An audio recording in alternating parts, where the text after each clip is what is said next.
Halo semuanya, kembali lagi dengan saya Sebastian Thomas Sarmiento dengan NIM 431211078 dari Program Studi Ilmu Komunikasi Unira Kupang.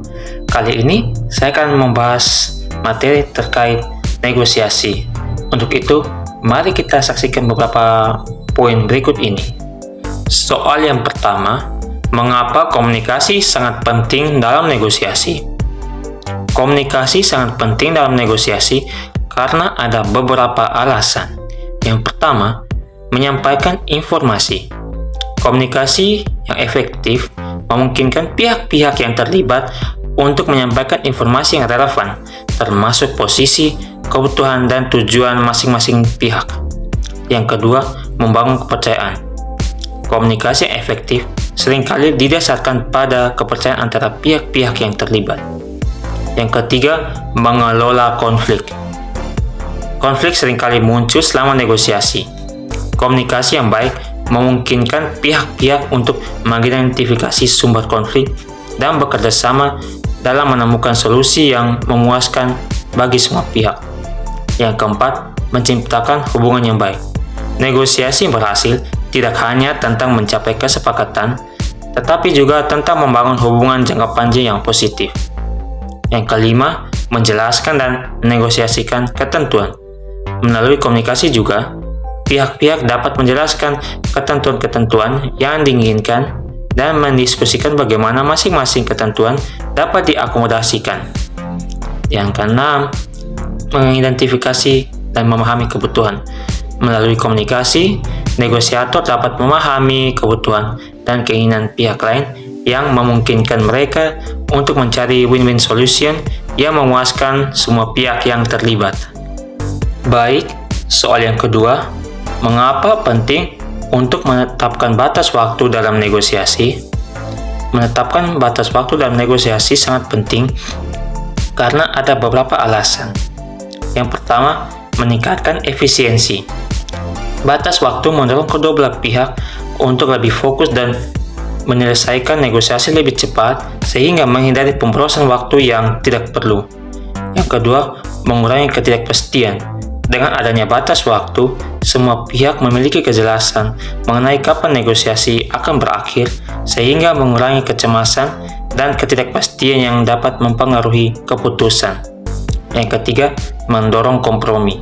Mengetahui bahwa waktu terbatas seringkali memotivasi pihak-pihak untuk lebih cepat mencapai kompromi dan kesepakatan daripada berlarut-larut dalam perdebatan yang tidak produktif.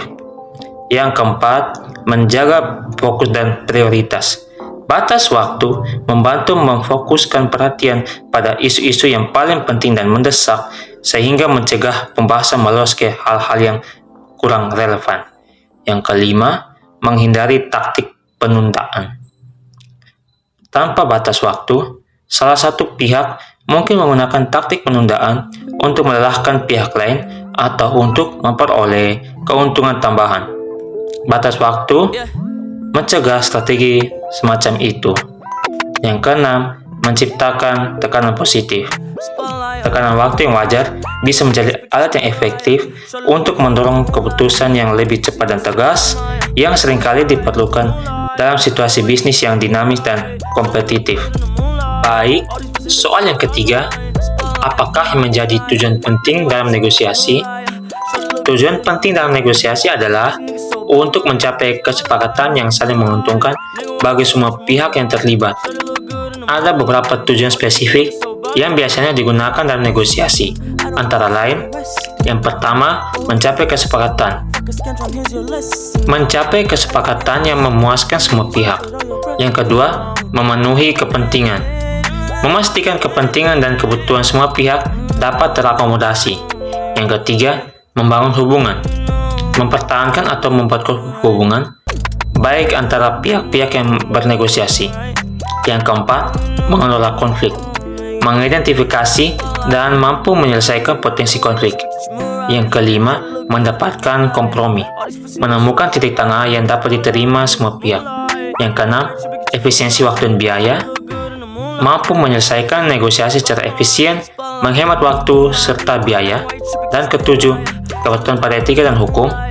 yaitu memastikan proses dan hasil negosiasi sesuai dengan etika dan peraturan yang berlaku. Baik teman-teman, tadi adalah beberapa pemaparan materi yang bisa saya sampaikan terkait negosiasi. Saya kira semoga pemaparan tadi bisa bermanfaat dan berguna bagi teman-teman sekalian. Dan saya mohon maaf apabila ada kesalahan kata selama penyampaian materi tadi. Atas perhatiannya, saya sampaikan terima kasih. Sampai jumpa.